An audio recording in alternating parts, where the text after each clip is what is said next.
why that always I always forget that. Okay, so when in through the eyes of Jewish wisdom, there's never been a time for us. I just have one question. Sure. How do you listen to the recording when you do record? Oh, we have to do that too? No, I'm just curious. I'm just kidding. There's a way. We haven't got that far. I actually never have. I don't like listening to myself. But if you shoot me an email, Rabbi Mendel here knows, and Debbie may know also how to do it. We have access to it, and we can send it to you. Oh, okay. But I wanted to avoid that step. I thank you for trying to avoid that step. I have no clue. It's so way above my pay grade. But I know I can't even remember to hit the button. But Rabbi Mendel and Debbie have figured out a way to record it, and he has access to it.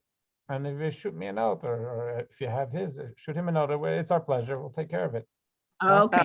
So we do. Longer term, I think the hope in Malky's hope is that we can organize it and make it accessible, like longer term. But for now, we're just collecting all of his wonderful thoughts. Okay, thank you. I thought I was missing a step on the website. Okay, thank you. Now, we should put it on the website.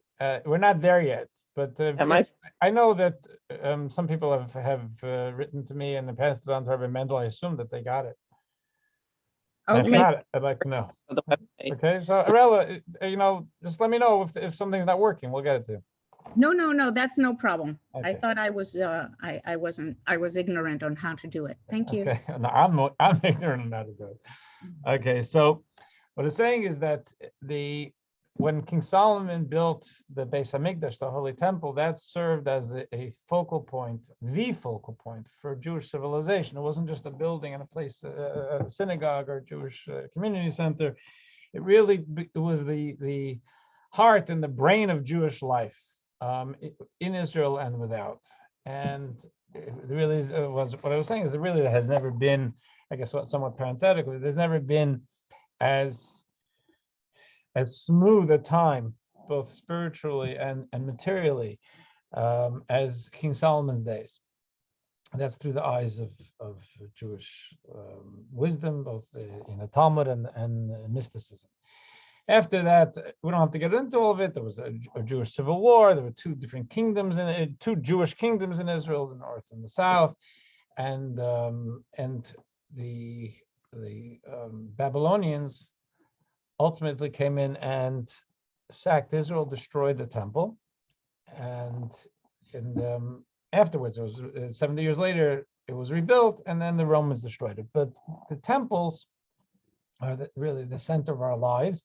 And even though they physically don't exist anymore, it's still very special to us. And when we go to Israel, we go to the Kotel. The reason we go to the Kotel is not only as nostalgia, but it's traveling across the world for nostalgia is a bit much. We're traveling across the world because it's still presently a very holy place, and the soul of divinity that pulsated there, it continues to pulsate, and that's why we're there.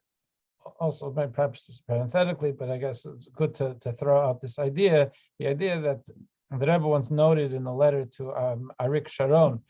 The Rebbe had a close relationship with Arik Sharon, but the relationship began in the early 70s when Sharon's son passed away in an unfortunate accident. And he was a general at the time, and the Rebbe was very in touch with Israeli, administrations at all levels. I'm quite sure that he didn't have a personal relationship with Sharon at the time, but the Rebbe wrote him a letter, wishing him condolences. And there is when one is at a shiva, there's a traditional wish across the world and for thousands of years has been the language is Hamakim Menachem Etchem, may God comfort you, the mourner, amongst those who mourn over Zion and Jerusalem. And the Rebbe asked in his letter to Sharon, why do we introduce that? Why do we bring that? Someone in Basking Ridge is sitting Shiva. They're sitting Shiva. They've got their own problems. Why do I have to say that? There were also people that Jews are mourning over Zion in Jerusalem for thousands of years. How does that help them at all to console them? And the Rebbe gave three different approaches to it, but one of them, which I'll share, and I think it's relevant to what I was saying now, is that the Jewish people are in mourning for thousands of years over the loss of the temple, the Beis Hamikdash, but we lost the temple. But really, what it was, in many ways, was adjusting to a new normal, because we don't believe that the Babylonians and the Romans had the power or any approach to destroying or harming or touching the soul of what made the temple work. The godliness in the temple was beyond their ken. They could get to mortar, bricks, gold, and they had tools to destroy physical objects. And they came in, unfortunately, with their arrows and hatchets, and they destroyed the temple. But what we call attention to to a mourner is that the fact is that we still consider that area of the temple holy, special. We'll travel across the world to visit it because we recognize that the temple's not gone. The body of the temple's gone. But the connection that we can feel with Hashem, with God, and the godliness that's present there, that continues.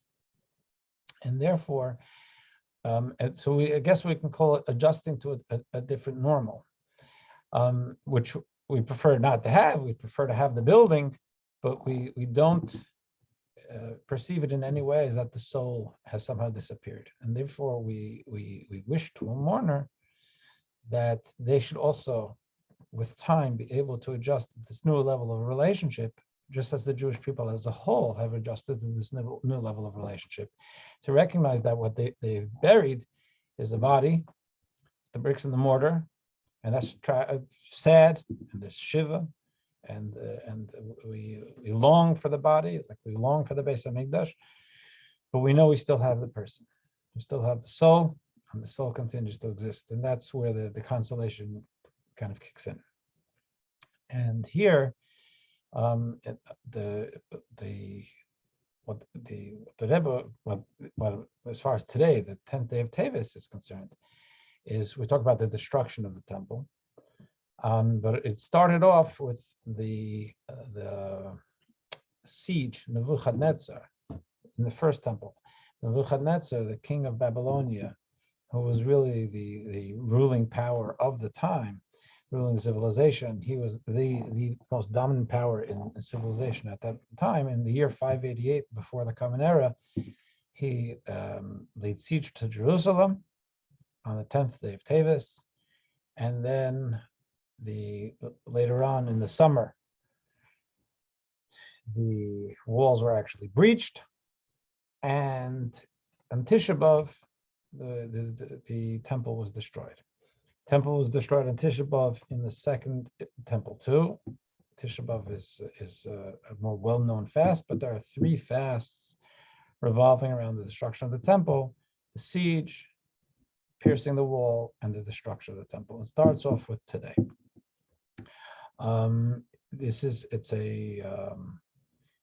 It's because it happened in the times of the first temple, and the times of Jeremiah, times of our prophets. This is a fast day, I'm sorry, so I didn't mention today is a fast day because of that.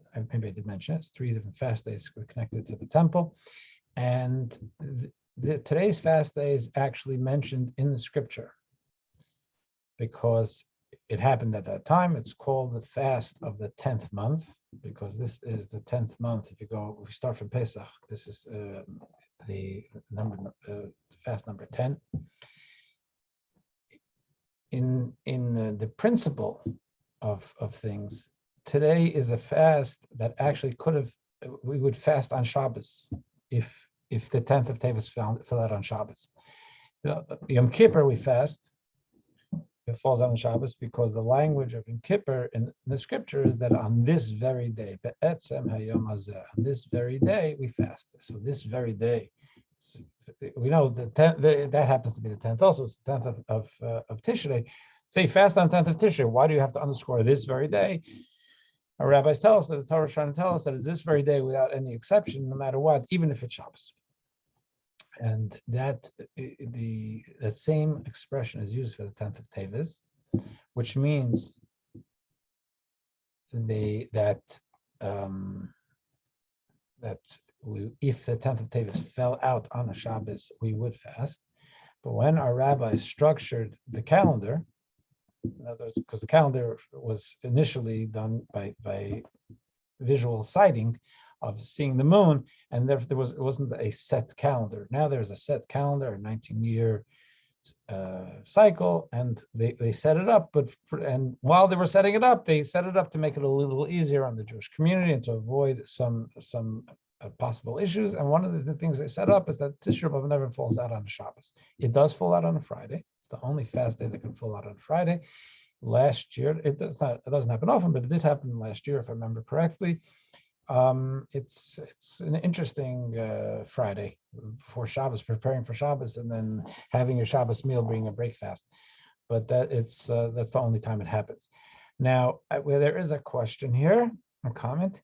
Rabbi, was there a decree by God to build on the Temple Mount? When the temple will be rebuilt, must it be rebuilt on the same location? Excellent question. The answer is yes. It's exactly where it's supposed to be. In our tradition, that mountain is where Abraham took Isaac, Abraham took Yitzchak, in obeying God's command and set up an altar, thinking that he was going to bring Yitzchak as an offering and ultimately bring a ram. That Akedah, it's called, is I know it touches a raw nerve by some, just the image and the thinking of it, but it's seen as a tremendous illustration of Abraham's selflessness and Yitzchak's selflessness, and that happened on that mountain. That is exactly the mountain where the first temple was designed to be built. When King David bought it, he knew what he was buying, and to set up for the temple for his son Solomon to build it, and that's exactly where we did the second temple, and that came through with the prophet Ezekiel set it up and gave us all the exact measurements and the place where to be. And one of the reasons we can't rebuild it today is because we don't have everything exactly how it's supposed to be. We know that's the mountain, and we know generally the places, but there has to be precision, and we could not build a mountain, build a temple. And one of the reasons I personally don't go up to the Temple Mount, even if there's permission, and a good number of people don't, is because we're not sure where we're stepping, and there are some really holy places there, and we don't want to go there unless that's where we're supposed to be. So there are some people who feel convinced of where it's at, and they go, and God bless them. It's I wouldn't stop someone from going, but I personally wouldn't go. So today is why can we spell on the fast of the 9th of Av and not the 10th of Tevis? Well, I guess that's we can't. The question is, I guess it's really the question of what I was saying before. Why can't we fast Tishrei B'Av on Shabbos? If the 9th of Av falls on Shabbos, why can't we fast on Shabbos? But the 10th of Tevis we would have to. And the reason goes to what I mentioned before, that while Tishrei B'Av is mentioned, it's mentioned as a fast day. Shabbos trumps fasts, except where the Torah, if it's biblical, and the Torah uses an emphasis, underscores the day. And we see by Yom Kippur where it says, on this very day we should fast. On this very day, I mean, you said the 10th of Tishrei, so I get it. Why do you have to tell me on this very day? The 10th of Tishrei is the day Hashem told us. But the fact that the Torah underscores it by saying on this very day means that we should do it even if it's Shabbos. Under all circumstances, that's the day. When we find in the book of Zechariah a reference to the fast of the 10th of Tevis, there also it uses the language this very day, and therefore would it be that the calendar would allow it to fall out on Shabbos, we would have to fast on Shabbos. Okay, I would just mention that we'll get to the text, and unless there are other questions, that it's also a day that our rabbis told us is a day of mourning, but for a reason that is a little bit of a head scratcher. It's a day when King Ptolemy, when the Greeks, Alexander the Great's empire, took over the known world, and so there were Hellenist empires in Egypt, Syria. So there were several Ptolemies, Ptolemy, several, or Talmai in Hebrew or the Talmudic language, several Talmais who were these Hellenist Egyptians who ruled. And one of them specifically was he built libraries, and he was very into scholastics. And he wanted to know what the Torah said, but he didn't trust the Jews from just giving him a translation, because they would hide things from him. So the Talmud tells us he took either 70 or 71 sages. That's the Septuagint. If any of you are familiar with the language, the Greek translation of what people call the Old Testament came from this. That he put them into separate rooms under guard, and he told them to each translate the Torah. And he figured, and they all knew that there were a bunch of other rabbis doing the same thing, so they'd be careful about modifying anything. It happens that the Talmud tells us that because translation in and of itself can be tricky and can convey sometimes an idea that's not meant to be conveyed. They did make several changes, and miraculously they all made the exact same changes. Those are in the Septuagint. So that is considered, that happened on the 10th of Tevis. So, we like translations. So in and of itself, what's the big deal with the Septuagint? But the reason the Talmud, the Rebbe once explained that the reason the Talmud finds it so tragic is not because Chas v'Shalom there's something wrong with Art Scroll or observant, loyal Jews translating into different languages. That's a great thing. That's exactly what we should be doing. But when we have people who don't have a sense of the sanctity of what they're dealing with, and can use or abuse or twist our Torah for their own purposes, so that's a tragedy. And the fact is that that's happened to us in our history. That's been more from the Christian side of the aisle. So our rabbis of the Talmud saw that while translation is fantastic, and we find in our tradition that Moses himself translated the Torah into many languages before he passed away, because that's fantastic. It's the idea of being able to spread Torah. You have to spread Torah in a way that people can understand. The idea that it was in the hands of those who do not have a value and proper respect for Torah, was something we saw as a tragedy, and that's also one of the reasons today is a fast day. Rabbi, were Yes.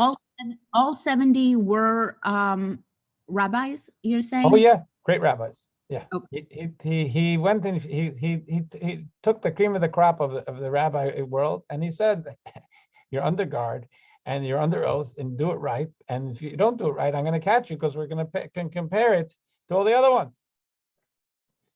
So, so the Septuagint is actually an accurate translation. But Was it only translated into Greek at that time, or into another language? Greek. Okay.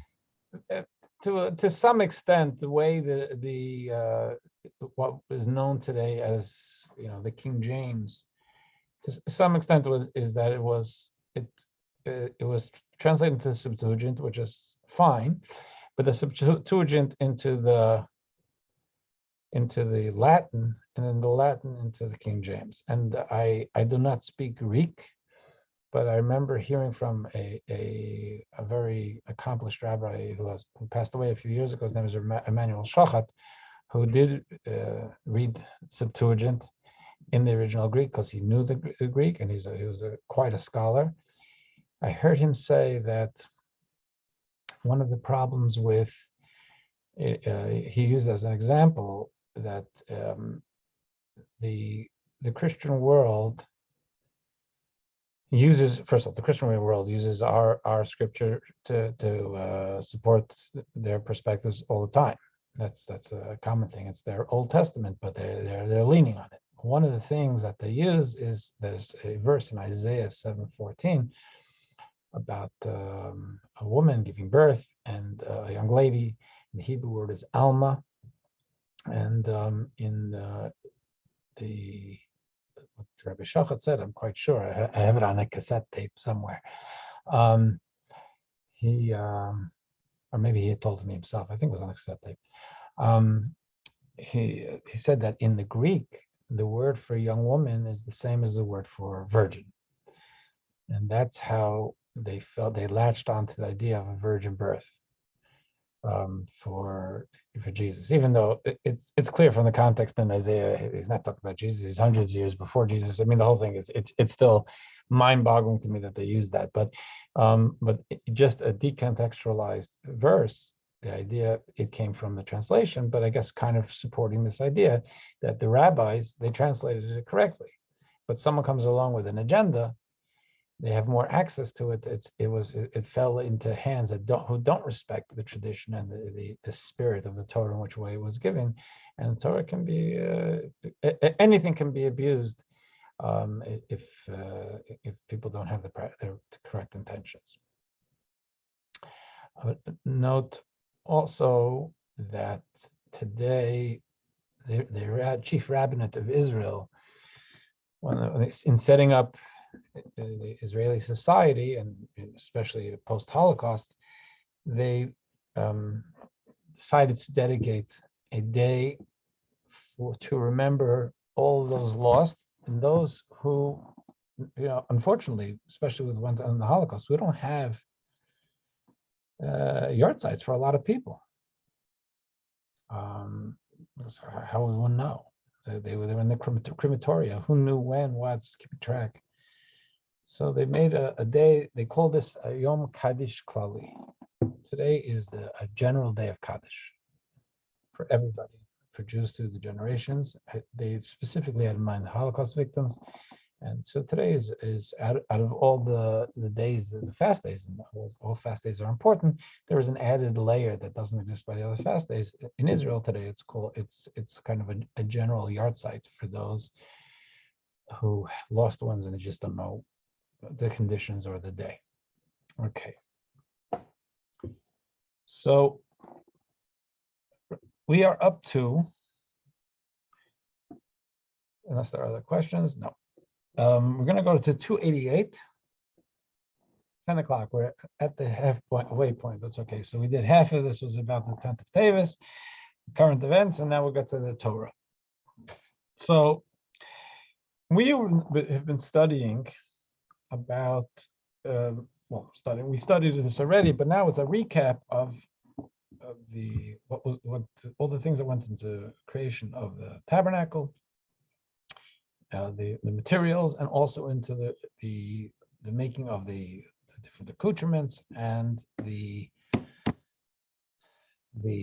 Kohen's garb.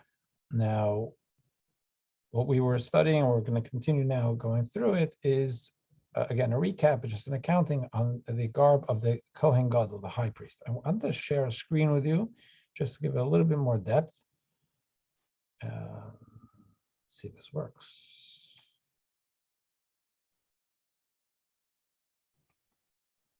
Or not. A second. seem to be working. Sorry. Oh my gosh, the thing went down. Let me just see if I can get this for you, because I thought it would help. Somehow it lost a minute, and we'll try it one more time here.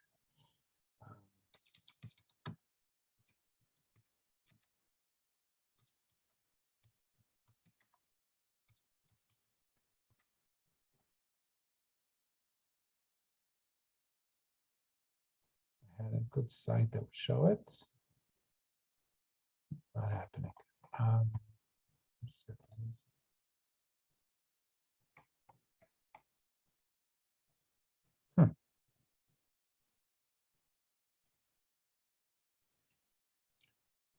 Apologize, because I had it open so I could use it as a shared screen, and somehow I don't want to spend too much time in this. Is it a website or a document? I 'Cause found it's it on a website. website that you can find it in a lot, but I wanted to show you something that was. So if you Here's send me what the website, I'll open it. I might be able. I have it. I have it here. Great. I actually looked before to make sure to try to get it something that would portray it well, and I was very proud of myself that I found it, and then it wasn't here. Okay, so here is this. Can everyone see it? Yeah, I hope I shared the screen correctly. Okay. The Kohen would have this. This is like a robe. And the main thing is what we're studying now is what we're in the middle of doing. This is called the ephod. Ephod is kind of like an apron, a backwards apron, because these straps went over the back to the front. And on top of the straps, there were stones, and they would attach to this. This is called the choshen.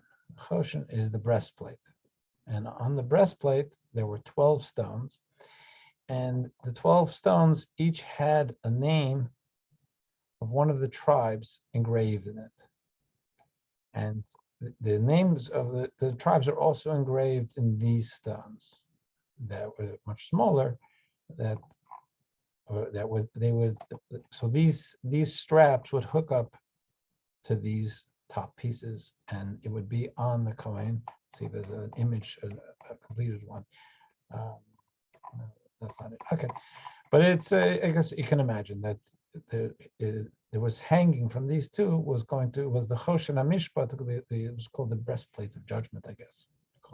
We can come back to this. So what is said about this in verse 3 at the very top is where we left off. In order to fashion the gold threads, they hammered out the sheets of gold and cut them into threads to be intertwined with the turquoise, purple, and scarlet wool and the fine linen. The ephod was made with a woven design. The ephod, again, is that apron. They made attached shoulder straps for it, which we saw. They were attached by sewing at its two visible ends, as seen from the back. The belt that fastened it, that was above it, was made like it, of one piece with it, out of the same 28-strand thread, one gold thread twined with 6 threads of turquoise wool, one gold thread twined with 6 threads of purple wool, one gold thread twined with 6 threads of scarlet wool, and one gold thread twined with 6 threads of twined linen, as God had commanded Moses. They made the 2 rectangular onyx stones encased in gold settings. They were engraved as a signet ring is engraved with the names of Israel's sons. Then affixed them to the upper ends of the shoulder straps of the ephod as stones of remembrance of the righteousness of the sons of Israel, as God had commanded Moses. So they're on these stones. Now it's interesting. These stones, the Torah tells us, it's meant as a remembrance. So remembrance for whom? Who's actually, how many of us are seeing it, even in the times of the Kohen Gadol. There is an idea in Talmudic thought that the very notion that each of us, imagine we're having this conversation 2,500 years ago. Each of us is part of a tribe,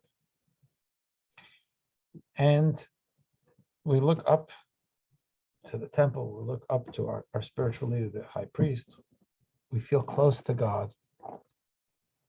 But we're aware that not only does God care about us as individuals, which is absolutely true, we're each cherished, each of us is a cherished child of God's.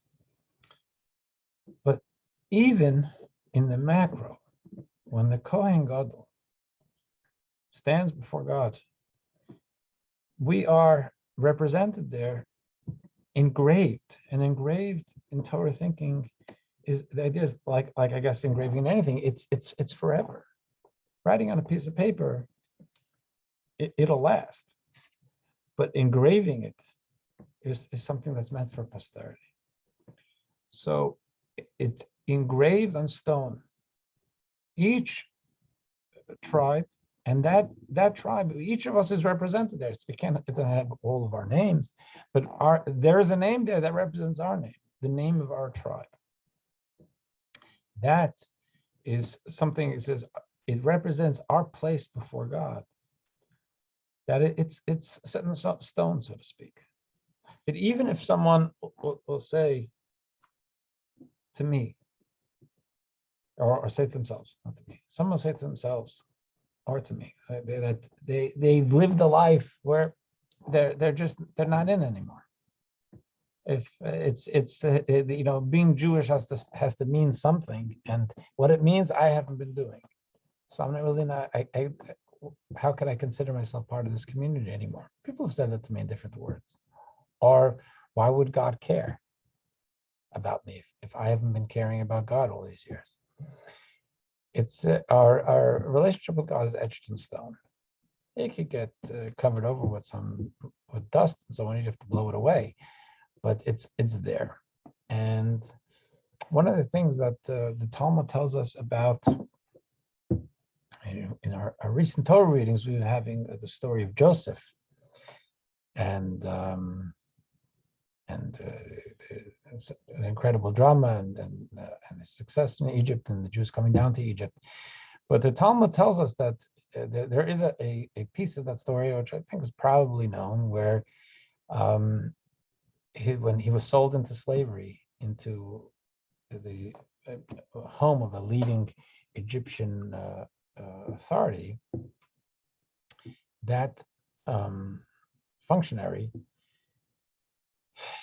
had a wife, and they didn't have children, and this wife set her eyes on the handsome slave Joseph, and she tried very, very much to seduce him.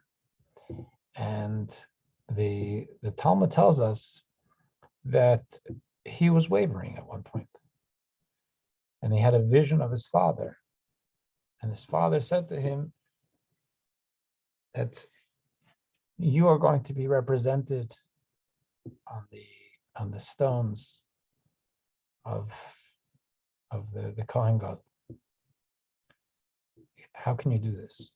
And that allowed him, it blew away any confusion, and that's when he refused, and whatever the rest of the narrative is, and he ended up going to jail. But it's interesting, if Jacob is going to come to Joseph in a vision to push him in the right direction, I can imagine a few different ways of jogging Joseph's conscience.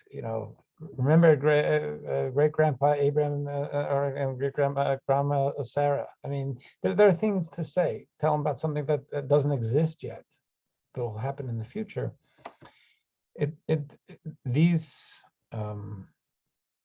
stones seem to represent, even before they existed, this idea of remembrance. Remembrance meaning that remembering is the idea of bringing to the fore of the mind what may be in the back of the mind or even out of mind. And we remember, we bring it to the fore of the mind. And our relationship with God can sometimes recede to the back, or God forbid, it could be out of mind. This represented that it's always remembered. God always remembers, and it's always there for us to remember. It's a reality, and if it's something that we've pushed out of our lives, it's not something we have to create. We have to just bring it back in by remembering it. Not learning something new, we're just remembering. Okay.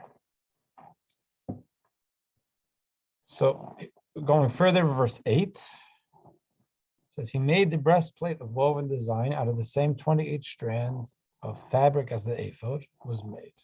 4 threads of gold, 1 twined with 6 threads of turquoise wool, 1 twined with 6 threads of purple wool, 1 twined with 6 threads of scarlet wool, 1 twined with 6 threads of twined linen. They made the breastplate to be folded over into a square, a span long and a span wide when folded over. So it was, just since we brought it up,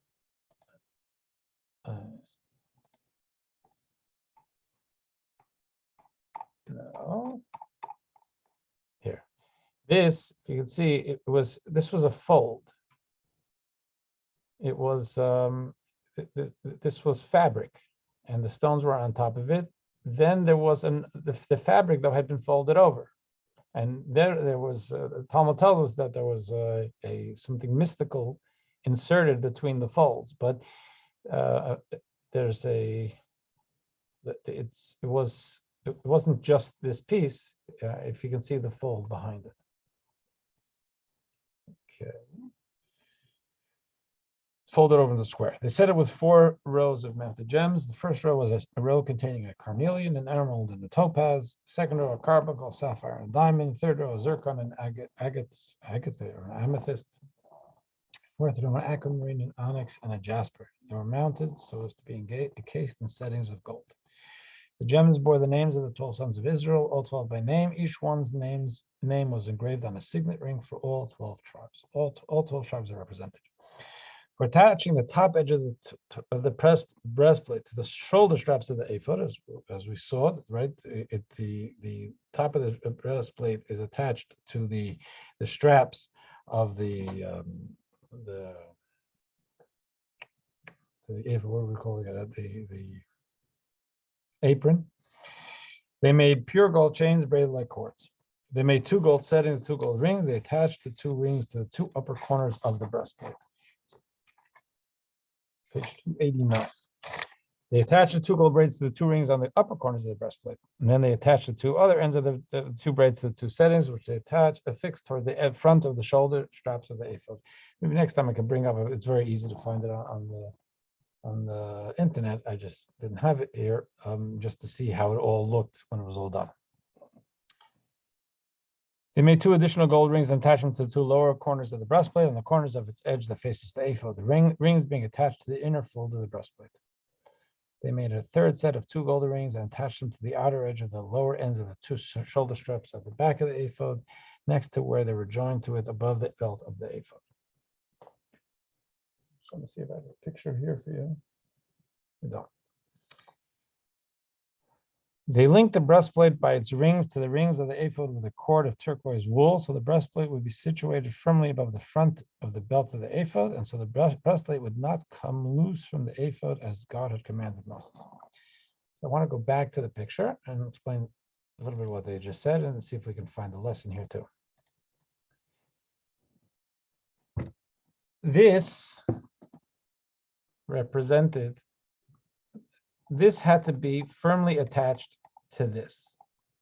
And it is a biblical prohibition to allow this to be loosened from this. They had to be firmly connected.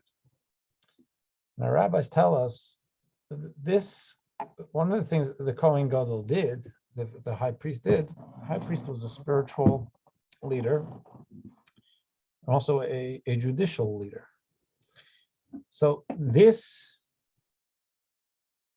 in different, without getting into a whiteboard of the scriptural nuances, the Choshen Mishpat, which is the breastplate of judgment, represented his God's guidance and his mission in judging, helping people adjudicate between themselves. In other words, having justice between human to human justice. It's coming from here. As a matter of fact, the section of the Code of Jewish Law, which deals with business law and civil law, is called Choshen Mishpat. That's what the authors called it, Choshen Mishpat, like the breastplate of judgment, because it has to do with the way that the Talmud reads the nuances of the verses. It represents how there has to be justice between me and you as neighbors.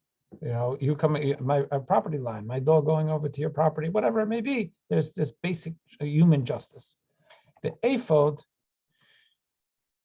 represented, and in its more encompassing way, represented the spiritual connection that the Kohen Gadol had with God. So it wasn't so much about the Torah addressing and the spiritual, the connections between human to human, but it was about the connections between human to God and the value for it. And the Kohen Gadol, part of the high priest's function was not only to be a person deeply connected to God, but to help us find that. And that's why on the ephod, not only were the 12 tribes on this, but the 12 tribes are also on this, because part of his function was to help us be enveloped by our feeling the presence of the divine. And the rabbis tell us that the idea that this could not be separated from this means to tell us that we cannot separate between the two. That a person who feels that what's important is my relationship with God and how kosher something is, or the level of expertise that goes into my tefillin or into my Shabbos candles or whatever, those are mitzvahs between us and God. That's important, but how I treat my non-Jewish neighbor or my Jewish neighbor or a business associate, that's something else. That's business. That's not religion. Torah says you cannot separate.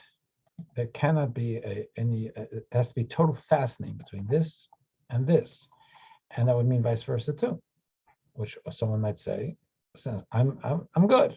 I treat people nicely. I'm always respectful. I never cheated anyone. That's beautiful. That means one has fulfilled one dimension of the Torah. That doesn't supplant lighting Shabbos candles. It's two different things. It's not an either or. And to take this, which represents the connection, the justice, and the spirituality between human to human, and have it be unfastened to this, is a prohibition.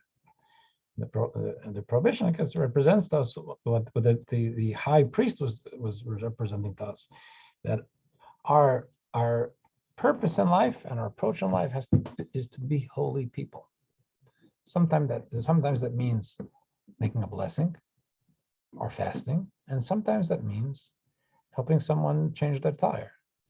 Sometimes it means just being patient with someone, with a stranger who's being nasty online ShopRite, whatever.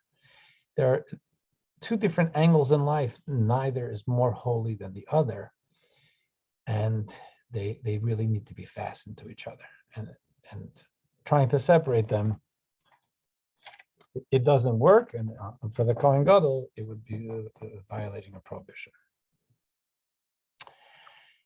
Then we go to the robe, which is what I don't know if we have to go back to it. That was the one I showed you on the top of the page.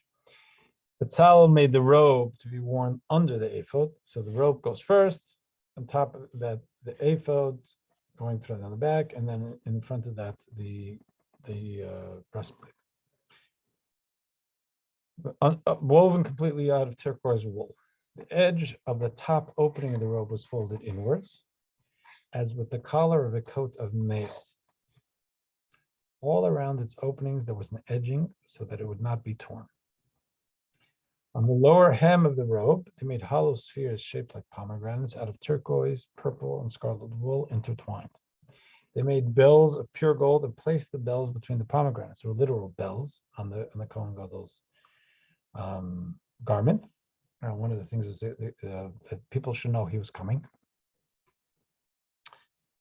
And the lower hem of the robe amid the pomegranates. A bell and a pomegranate, all around the lower hem of the robe for the tabernacle service as God had commanded Moses. As we mentioned last week, there are 18 times as God had commanded Moses. 27, they made the woven linen tunics for Aaron and his sons. The linen turban for Aaron, splendid but less elaborate linen hats for his sons. The Kohen, the regular Kohen, wore a hat. Aaron wore a turban. Well, since we're already on this, maybe just show you. I think there's a picture here.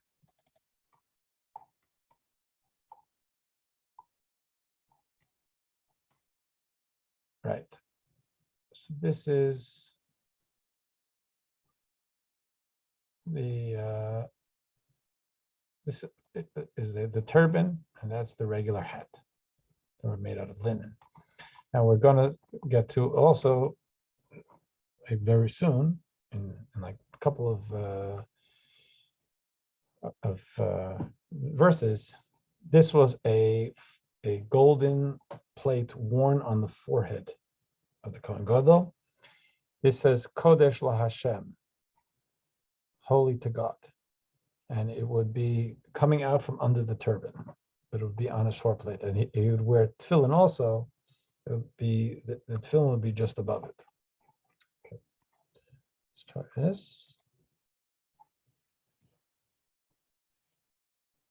But the splendid but less elaborate linen hats for his sons and linen trousers for all of them, all out of twined linen. They made the sash for Aaron's tunic and the other sashes for his sons' tunics embroidered out of twined linen and turquoise, purple, and scarlet wool as God had commanded Moses. They made the forehead plate, which is what I just showed you. It's called tzitz.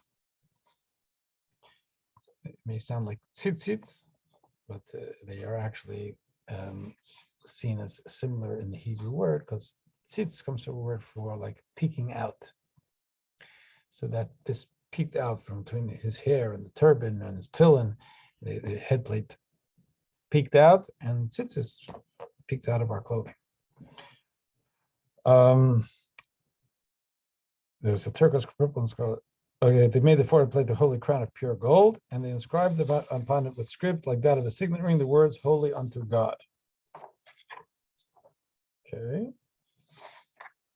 They placed a cord top of 290. They placed a cord of turquoise wool on it to pass over the top of the turban as God had commanded Moses. So now it's done. And here there's an interesting few verses.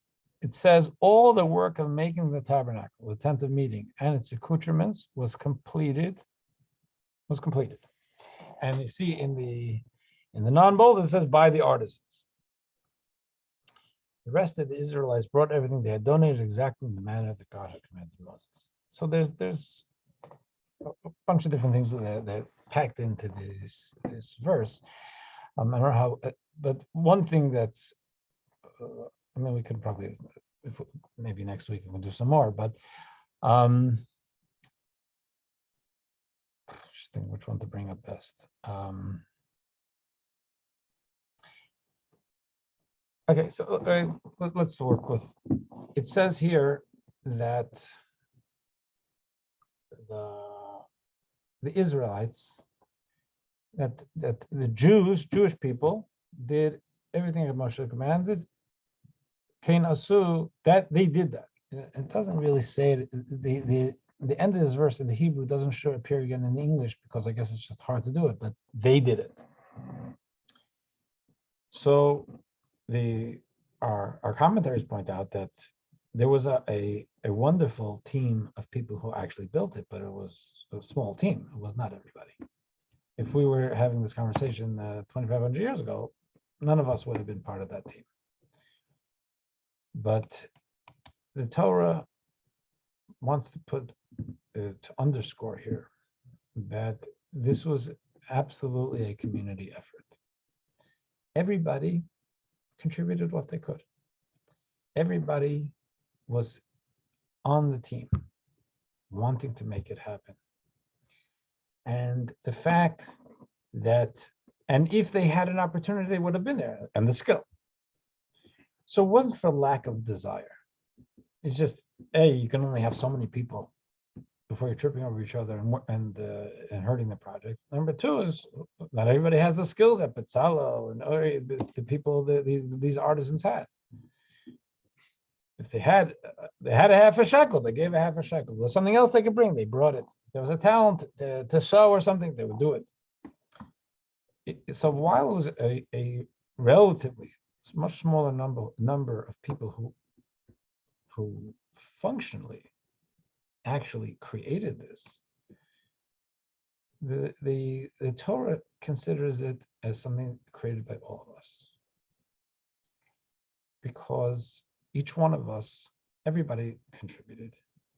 And a language that's brought is a language of the Talmud, that God connects good intention with action. What happens if someone, they really, really, really want to do it? And you generally say, wow, if you really want to do it, but sometimes you just can't. This is something that is, the Torah says, Talmud says, not just say, listen, I tried. I'll try harder. But let's say I am trying harder and I just can't get there. Or this is just not going to work for me because of the reality of my life. I just can't. The Talmud tells us that God considers it as though it's done. Years ago, I saw a commentary on the Talmud, quotes a medrash, which I've never found, but it's a very legitimate commentary, so I'm sure it got it from somewhere, that Moses, when he went up to Mount Sinai to get the Torah, there are many different visions that the Torah talks about, that the Talmud talks about, of what he saw. One of the things that says is he saw God led him through a metaphoric palace with different rooms, and where you could see the brilliance and the beauty of each room, of each mitzvah. This is the beauty of those who help each other. This is for lighting Shabbos candles, whatever, each one. And he says one shown outsized, one room shown outsized. And he said, what's that? And that's that represents, that's the sentiment that people express, those who really, really, really want to do something, the right thing, and they just can't. And doing it would make them feel better, but here they're so bothered by the fact that they cannot connect. They could not get it done. And that the fact that that it takes up so much space in their lives, that they really would like to be able to do it, even though they can't, that's what's represented in that room of brilliance. Because there's the idea, listen, you want to do it, but you didn't. But so you say, listen, it's either or, right? You wanted to make a train, but you missed it. With a God here, if there is indeed this genuine desire and this genuine feeling of a vacuum, of saying, I wish I was able to do it, I just can't, that does mean something. So when the Torah talks about us building the tabernacle, which is again the center of Jewish life, it says everybody did it. Even if not everybody did it functionally. Everybody did as much as they could, and everybody wanted to do more. They couldn't do more. They didn't just walk away. Listen, I'm okay. They wish they could have do more. They realized that in the realities of life, we can't all do everything. But it was something which took up space in their hearts and minds, and therefore, this is something considered all the Jews did. I think we'll leave it over there, and we'll go back to this verse next. I'll make a note to go back to this verse next week. We'll go further. Wish you all a great day, a great week. We'll see you around. Thank you. Thank you. Thanks, Rabbi.